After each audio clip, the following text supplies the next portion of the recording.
सम्मेलन का उद्देश्य ये है कि आने वाले 8 तारीख को 3 बजे जो भूपेंद्र सिंह हुड्डा और चौधरी उदय भान जी एक बड़े कार्यकर्ता सम्मेलन को संबोधित करने के लिए डिस्ट्रिक्ट वाइज पहुंच रहे हैं। उसमें बहुत सारे डिस्ट्रिक्ट उन्होंने अभी तक संपन्न कर दिए हैं और बाकी बचे हुओं को आगे आने वाले समय में घोषित कर रखा है, जिनमें भिवानी और दादरी दोनों एक दिन है।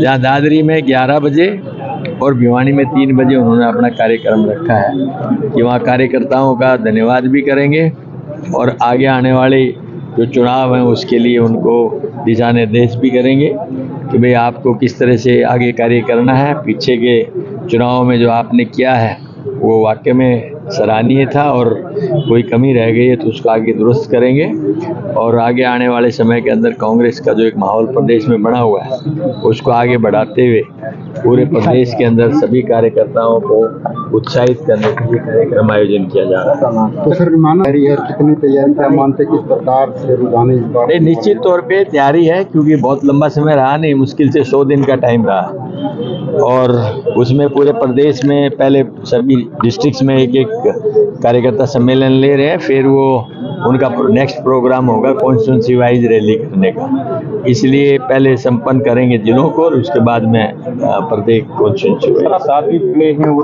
क्या एजेंडा क्या रहेगा विधानसभा चुनाव को? एजेंडा तो बहुत सारा है, बताया विकास सबसे बड़ा है, बेरोजगारी आज की तारीख में, महंगाई आज की तारीख में, कानून व्यवस्था प्रदेश के अंदर आज की तारीख में ये देख रहे हैं कि आप किस तरह से बिगड़ी हुई परिस्थितियाँ हैं, भ्रष्टाचार है और विकास नाम की चीज़ नहीं है कहीं भी, सिर्फ बातें बातें हैं, उनके पास घोषणाएं हैं।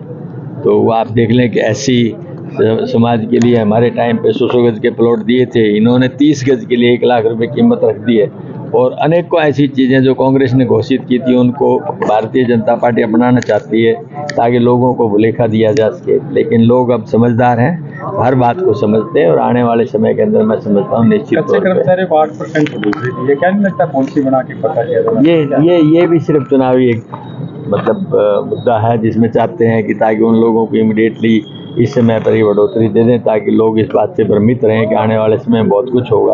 आज तक उन्होंने रेगुलर भर्ती कितनी की है, ये सब HKRN के माध्यम से बना करके जिनके न प्रमोशन है न कोई उसका मतलब बेसिकली रिटायरमेंट के बेनिफिट्स हैं और कुछ है, कुछ भी नहीं है, सिर्फ समय निकालने के लिए लोगों को ताकि भ्रमित किया जा सके, नौजवान साथियों के भविष्य के साथ खिलवाड़। सर किरण चौधरी थी यहाँ पर, वो बीजेपी में चली गई, इसी प्रकार से अगर नेता कांग्रेस को छोड़ते रहे कोई नहीं जा रहा, कोई नहीं जा रहा, एक भी नहीं जा रहा, बता दो कौन गया उसके बाद। करण दलाल और कुलदीप शर्मा की भी चर्चा चली, मुश्किल से हुड्डा साहब ने हाथ पकड़ के उनको। ऐसा कुछ नहीं है, जाने वाले रुकते हैं क्या किसी से? और ट्रकों के पीछे नहीं लिखा रहता है जिन्हें जल्दी से वो चले गए।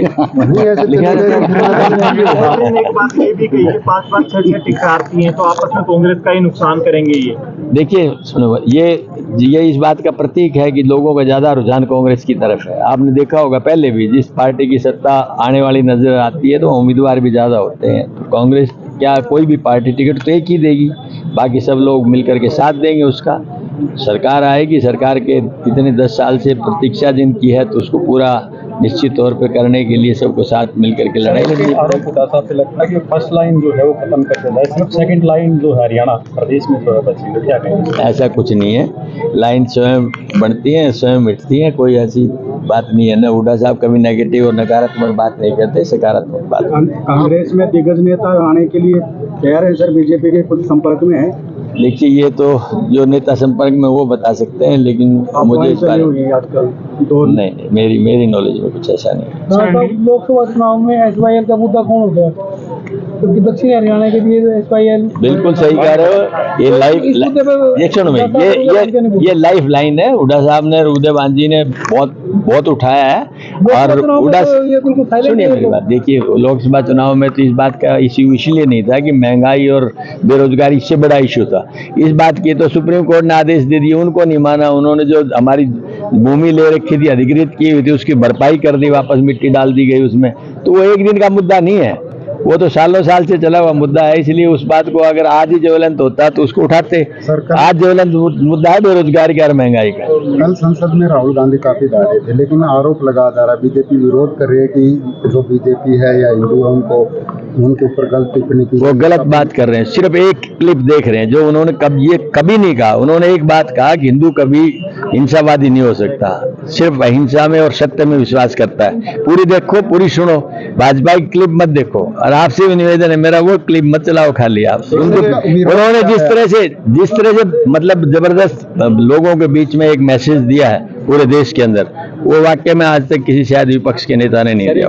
सोनीपत में तो विरोध भी किया गया, राहुल गांधी के पुतले तक फूके गए इसके। देखिए ये तो भारतीय जनता पार्टी का पुराना रवैया रहा है, एक बात को उठा करके हिंदू और मुस्लिम पे ले जाके टिका देती है, उनके पास कोई मुद्दा नहीं। टिकटों के डिस्ट्रीब्यूशन को लेकर क्या कहेंगे? भी आप बहुत से टिकटार थे, तो क्या क्राइटेरिया क्या अपनाएंगे? बड़े टिकटार के अंदर भी बैठे। देखिए क्राइटेरिया मैं बताता हूँ, इसके इच्छुक हैं उनके लिए क्या क्राइटेरिया ये है कि पहले सर्वे होगा, सर्वे 3 एंगल से होगा। पहले एक पीसीसी का होगा, एक एआईसीसी का होगा, फिर एक और होगा फाइनल। उसके बाद लोगों की राय लेकर के राजनेता भी जो बैठेंगे वहां पर इलेक्शन सिलेक्शन कमेटी में, इलेक्शन कमेटी में, उन लोगों को पूरी तस्वीर सामने होगी, तब फैसला। सर्वे में किन चीजों को मुख्य तौर पर लिया जाता है? सामाजिक तौर पे लोगों से जुड़े हुए रहना, और उसके अंदर प्रदेश की सेवा में क्या क्या काम किए, उन लोगों ने जनता से किस तरह से व्यवहार किया, बहुत सारी चीजें हैं इसका।